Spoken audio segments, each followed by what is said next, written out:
CEPAC est une banque régionale de proximité sur le territoire de la Provence-Alpes-Corse, CEPAC, ainsi que les territoires d'outre-mer, nos îles, les Antilles, Saint-Pierre-et-Miquelon, Mayotte, Réunion, j'essaie d'oublier personne, et également la Guyane. Sur tout ce territoire, nous sommes une banque universelle de proximité, nous servons 1 600 000 clients, particuliers, professionnels, entreprises, collectivités locales. Et nous sommes également une banque coopérative, très important de le souligner, 300 000 sociétaires. La CEPAC appartient à ces 300 000 sociétaires.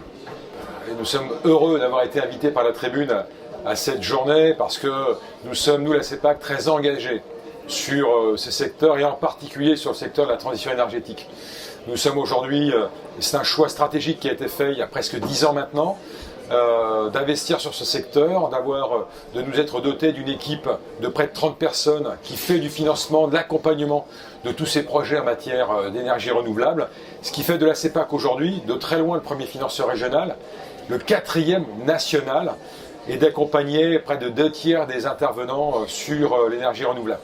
Plus précisément sur la table ronde qui était autour de Verdir la ville, je suis évidemment revenu sur des chiffres à partager sur l'importance des villes dans l'empreinte carbone. Les villes qui représentent 80% des émissions de carbone sur 2% du territoire. Donc consensus pour que les actions évidemment se concentrent sur les villes et métropoles demain et après-demain. Et j'ai souhaité intervenir plus concrètement sur les enjeux autour du logement. Bien sûr, les énergies renouvelables, sur la table ronde, plus sur le logement. L'enjeu du logement, qui, avec le transport, est un des principaux contributeurs, si je puis dire, de l'empreinte carbone.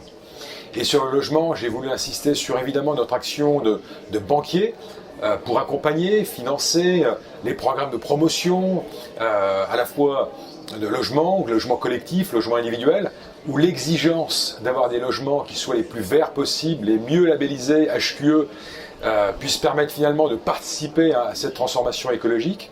Et puis j'ai voulu également insister sur la partie du logement plus ancien, en pointant et en insistant sur l'importance du logement social. On parle souvent des logements nouveaux, des promotions, on oublie l'habitat ancien. Il y a un enjeu absolument majeur, enjeu de société, 35 millions de logements en France, 7,5 millions de logements qui sont à améliorer, à reprendre sur le plan de l'empreinte carbone. Le logement social, c'est du logement collectif qui concerne les populations les moins favorisées à accompagner. C'est donc un mouvement absolument exemplaire. Et je voulais justement citer comme référence, comme exemple, l'engagement du groupe des caisses d'épargne, qui est le principal acteur du logement social ici dans cette région, on l'oublie parfois, et en illustrant avec 2 exemples, Irilia et Logirem, qui sont des structures bien connues des Marseillais, et pas seulement des Marseillais, puisqu'ils sont implantés dans toute la région, et qui font des efforts considérables pour rénover leur parc immobilier. Logirem, c'est aujourd'hui près de 70% du parc qui est dans les critères de standards de consommation, enfin d'empreinte carbone, plus de 10 points chaque année. Irilia, intéressant à avoir ça en tête, c'est près de 100 millions d'euros qui vont être investis sur les 3 prochaines années pour là aussi participer au programme de rénovation énergétique dans leur parc immobilier. Voilà, et pour nous, le logement social, un peu comme les énergies renouvelables, 2 projets, 2 items sur lesquels la CEPAC est très engagée, parce que c'est à la fois du développement, ça soutient l'économie, et c'est aussi porteur de sens.